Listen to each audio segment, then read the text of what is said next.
Hey guys, this is Eric Weingart with Weingart Racing. Today's video is about these AFR 385 big block Chevy heads. I'm going to give you full numbers and a whole bunch of different information about the heads itself in this video. Before I do that, I want to tell you I sell heads. I sell just about every brand of head with the exception of Speedmaster / Pro Comp, which is a great story I'm going to tell you probably at the end of this video about that, because that was, wow, it's going to make the rounds today for sure. But anyway, I sell just about any brand of heads. For instance, this is my CNC design Brodix Dragon Slayer. This thing's bad to the bone. It's a great head, uses stud mount rockers. It's awesome. If you've got a set of Dragon Slayer stock ones that haven't been milled, I could put my program in them too. So there's a lot of options for it. Besides that though, I sell, like I said, different cylinder heads. I sell AFR, I sell just about anything. Also intake manifolds, camshafts. But primarily what I do is port heads. So that's what I do, port heads and port manifolds. So if you're wondering, are you just a YouTuber? Absolutely not. That's my main business, is actually porting heads. Now, if you're asking, well, great, I would like to buy stuff from you. I'm not the lowest price in the world. I'll go ahead and tell you that. I'm the same price as what Summit is. The only difference is I charge shipping and I charge a credit card fee if you use a credit card. You might say, well, why should I buy from you then? Why would anybody buy from you? That sounds like it would cost more. For most of you, I don't have to charge tax. There's some states, obviously, that I've met Nexus for, which means I have to charge a sales tax. So there's that. But the other thing, and this is big, no matter what head you buy, whether it be my CNC Dragon Slayer, a set of AFRs, whatever, it doesn't matter. As cast head, an AFR Enforcer head, every single one of the heads you buy from me, I'm going to flow them on my flow bench, and you get an actual flow sheet from the head you purchased from me. The other thing, and this is a big one, if you have a question about the head or a question about other products, because you bought from me, you're a customer now, and I will answer your questions. So you can email me, and I'll answer, and I'll get back to you quickly. It's much better. If you did not buy from me, I'm less likely to answer your question only because of time constraints. However, there is an option on my online store, which I'm putting in the description, where you can actually pay $25 and I will answer your questions throughout the year, or at least one question for a phone call for 15 minutes. So you can do that. You can ask questions about products. It just costs you money. That guarantees your response. Otherwise, if I get time in the emails, I'll get to stuff that I didn't sell you to answer your questions. Anyway, let's get to this head. This head is an AFR 385 big block Chevy head. This one came directly from AFR. AFR was nice enough to send me these heads without a charge, which is great. And the reason why is because I'm going to use it for dyno testing, which I cannot wait to tell you about as well. It's really nice of them to do that. So if you think this video might be shaded because I'm doing that, I just want to be up front. But there's a lot of information about these. These heads, the reason why they sent them to me is because, I don't know if you guys know this, but I do tons of dyno testing. What dyno testing, you ask? Well, look, the Big Block Chevy Dyno Mule book is done. This is from the last session that was done with it. These heads will end up going on that 540, and then there'll be a whole nother one to go with it. So that's the reason why. The heads themselves, they have a 2350 intake valve and a 188 exhaust valve. 385cc intake runners. These chambers, I had to mill them down to 119 cc's before they sent them out. I think standard's 122. You might say, why did you have them go to 119? Why didn't you go smaller? Well, the catch is, I'm going to roll this head over when I do this. As you mill the heads more and more, especially if you're flat milling, if you mill heads, you will start losing piston and valve clearance. The second you do it, you're losing piston and valve clearance. I got a pretty nasty camshaft that's in this 540, and the Molly pistons, they don't have a whole lot of room. So milling the cylinder heads a lot, it removes piston and valve for one, but the other thing is it does affect flow. So others may disagree, but the more of this top cut right here that you take off, the worse your flow is. So let me reach down and grab my pen that I dropped. Let me show you. Point to it exactly. That. The more of that you cut off, the more low lift flow hurts. And I'm not talking like 1, 2, 3. I'm talking about 400 valve lift, your flow hurts. So didn't want to mill more off is what I'm trying to get at. These are a really nice head though. This is the best head that AFR makes for a 24-degree head, because this is a 24-degree valve angle. They have an 18-degree one that would be awesome. The catch is if I switch the 540 over to that, I'm kind of stuck in that platform. I couldn't test other things. With the 24-degree stuff, I can obviously test different heads. So you might say, well, when are you going to even test these? Well, the next test being done on the 540 Dyno mule will be an oil test, where I'm going to change to a gear rotor oil pump, and then I'm going to change to a different pan. After that, these heads are going on. But I'll warn you, I feel kind of bad for AFR in this respect, but they knew this. The heads that are currently on the 540 are a ProMax ProMax 317 heads, and I had milled them down to 110 cc's, which took off 54 thousandths. There is no more piston and valve clearance available. No port work done besides changing the valve job. But because it's a 110 cc chamber, the 540 has a 12.3 compression ratio with those. When I switch to these heads with this larger chamber, it's down to like 11.3. So you're losing almost a point of compression. Hopefully this flow numbers will make up for it. Let's just get to the flow numbers, because that's what you want to see. Now I know AFR advertises much higher. It's just not what I got. This has come from my Signs bench. I trust that thing undoubtedly.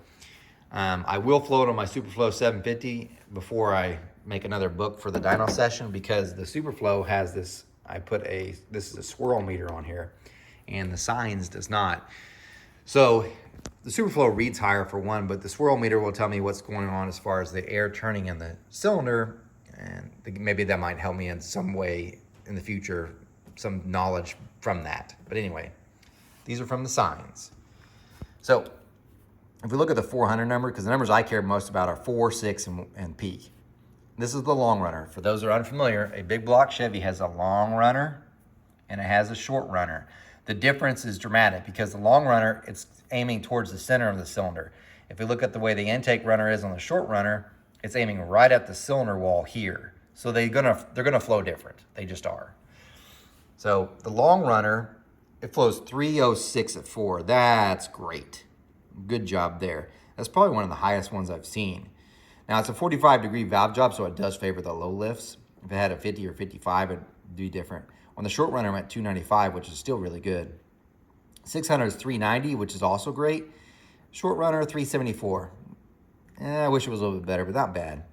Peak was 434 and 432, so they're close at the peak, but you could tell for the large part, pretty much after 400, the numbers start diverging, and then they almost get to the same at the peak.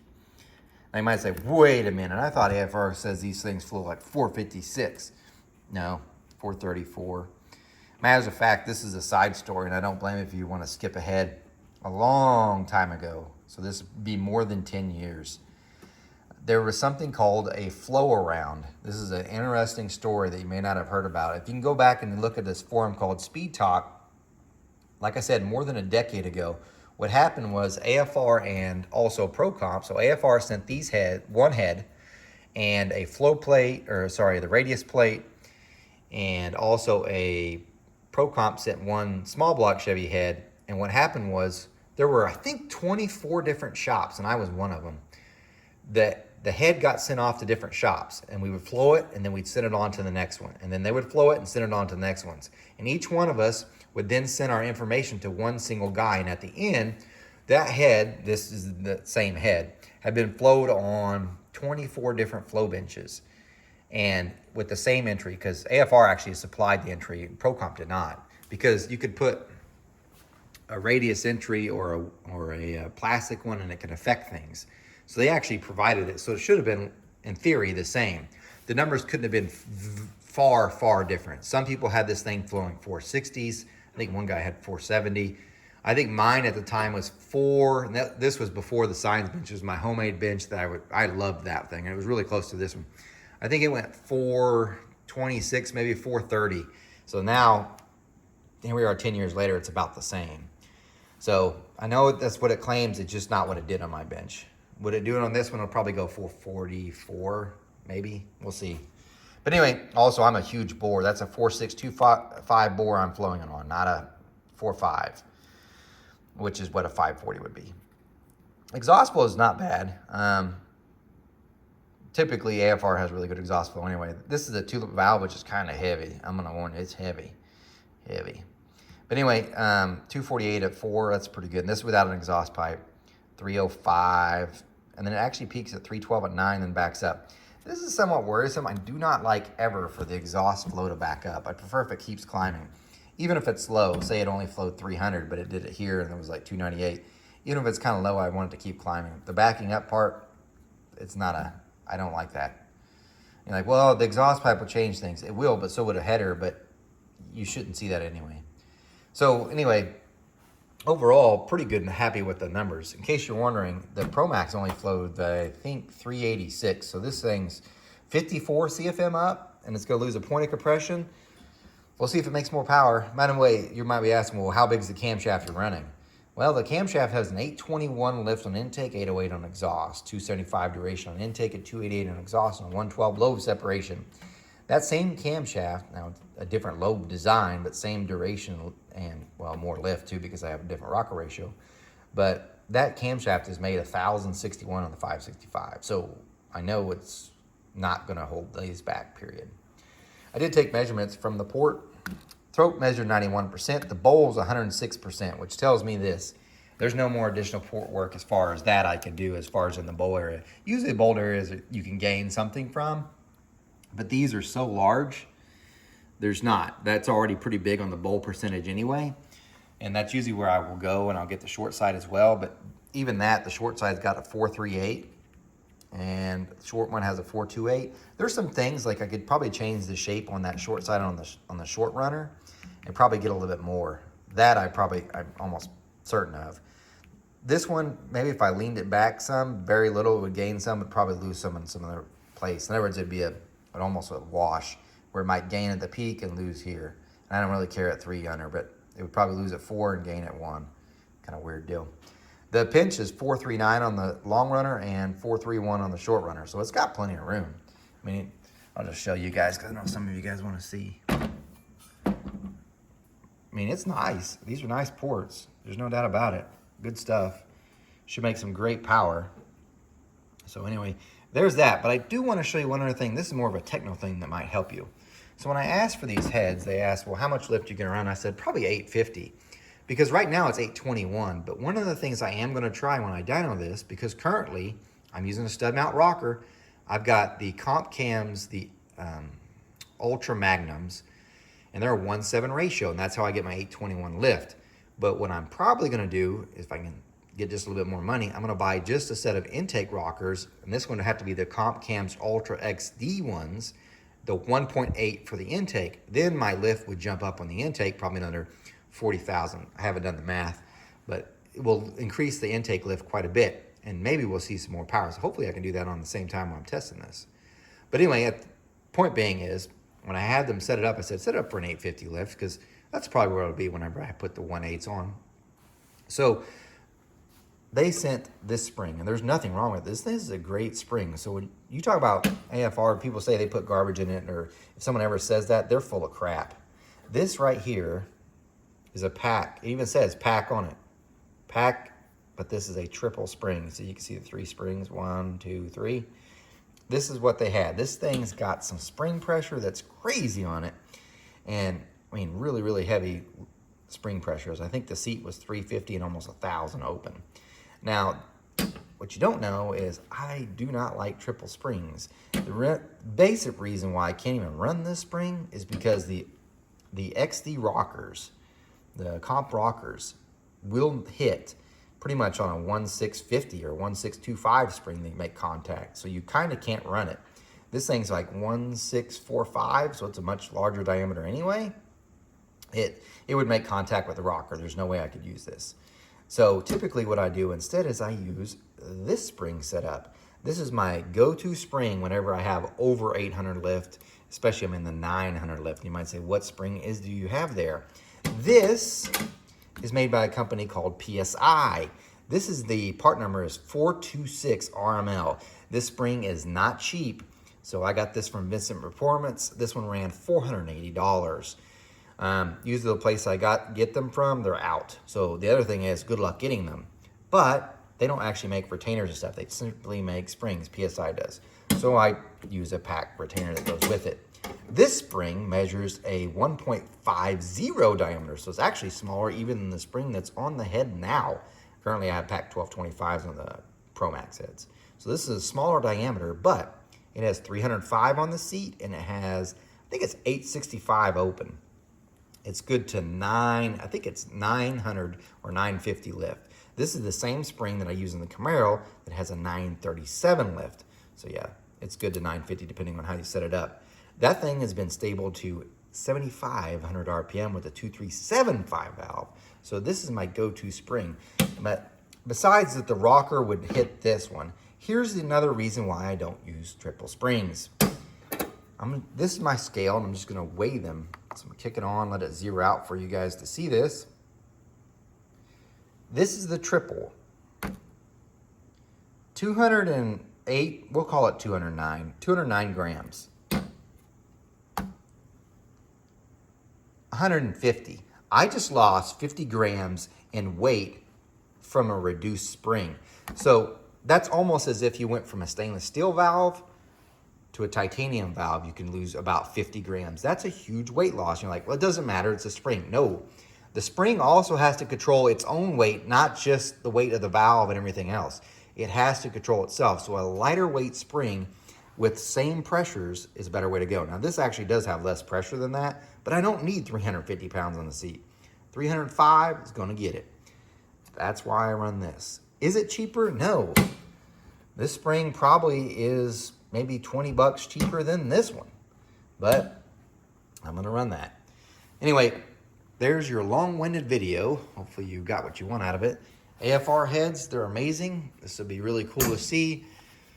Do I know when this dyno test is gonna happen? No, because like I said, I have to do the oil one first, and then I'm going to immediately pull off the heads and put these on it, and that'll be the next session. However, this has been huge, and I don't even know how many people are really interested, but the LS test is probably the one that might actually get done before this oil one, because, man, I've been working hard to get all the pieces together. What's the LS dyno test, you ask? Currently, if things go as planned, I'm allocating a whole week to be on the dyno. The 408 LS, it's going to be a hydraulic roller, changing 2 different camshafts, a truck Norris and a different Texas speed that's got some duration to it. Heads that will be tested, the stock 823s, AFR Enforcer LS3 heads, if they ever get here. The ProMax small bore LS3 heads, the ProMax large bore LS3 heads. Maybe, these other 2 are a maybe, but most likely. Maybe is going to be the Liberty heads, LS3 heads. They've been milled down though. And the other, this one is maybe, is a Brodix BR3 head that's here that I'm kind of halfway working on. So they have all those heads to test. Also, they'll probably test the supercharger at that same time. So that's a week worth of testing. So a lot getting done to get that, and then maybe this. But if you're like, what, you know, you talked about your 540, tell me more about it. If you want to know more about it, buy the book. It is now available in print. There's a few copies that are left on my online store. Please go purchase them. It helps things, because that's how this testing happens. So grateful that I've got vendors that help out to test different ideas and things. Happily for that. Super great. But it also takes, really it takes subscribers like you to buy books, to pay for the other stuff, because you're like, well, you got the heads. Yeah, the dyno session still costs money. Fuel still costs money. Time away from production, because I'm a one-man shop, costs money. And not to mention, a lot of these parts take other parts to work with it that don't come with them. So anyway, that's about it. The last thing I'll leave you with was an interesting, I told you I'd bring back the Speedmaster story, because this one's a really, really good one. If you've been watching YouTube, you might already know about it, but I'm just gonna make a short recap from it. There was a guy on YouTube that made manual valve bodies for automatic transmissions. And all I know is it said Broader on it. I actually watched the video, and he said, someone called him up and said, hey, your valve body isn't working. He was like, okay, tell me more about it. Well, I got it from Summit. He instantly said, no, I don't sell to Summit, so I don't know what you're talking about. And he sent him a picture, and it had his name on it and that valve body. What had happened was a company called Speedmaster, allegedly, had taken his valve body, put it over in China, and someone copied it directly, so directly that they put his name on it, and then put it in a Speedmaster box, and then Summit sold that. So he looks at it and he goes, yep, that says my name, and it's not, I didn't make this. Well, usually that's about the time the story ends American company, small business, getting screwed over by China, and Americans do nothing about it, but they'll buy it because it's cheaper. And then Summit stepped in today, and I saw it on Facebook. Oh my gosh, way to go, Summit. So I'm an ATEC, which is the commercial division for Summit. You got my stuff. Props to you. Because what they did is they said, look, we're no longer going to sell the automatic transmission valve bodies that say Broader on it. No, they didn't just do that. They said, we're no longer going to sell Speedmaster products. That means not their heads, their intake manifolds, because every single one of them is a copy anyway, almost, allegedly. They're not going to sell any of their stuff, any of the Speedmaster stuff. And those automatic transmission valve bodies that have his name on it, they're not even going to return them to the vendor because they don't want them getting out because they're like, you know what? We don't want someone else buying a counterfeit deal anyway. They just destroyed them. So kudos to Summit for finally some company doing the right thing. Unbelievable. Thank you, Summit. If others did that, this would be better. Of course, everybody else is like, well, they saved some money. Yeah, did you? But anyway, great story. Thank you, Summit. Thank you, Summit. That should be the hashtag for the week. I don't know if we do hashtags anymore. I'm too old for that. But yeah, good job, Summit. Anyway, guys, take care. I do not port cast iron heads. I'm no Superman. I'm definitely not a nice guy. You guys take care.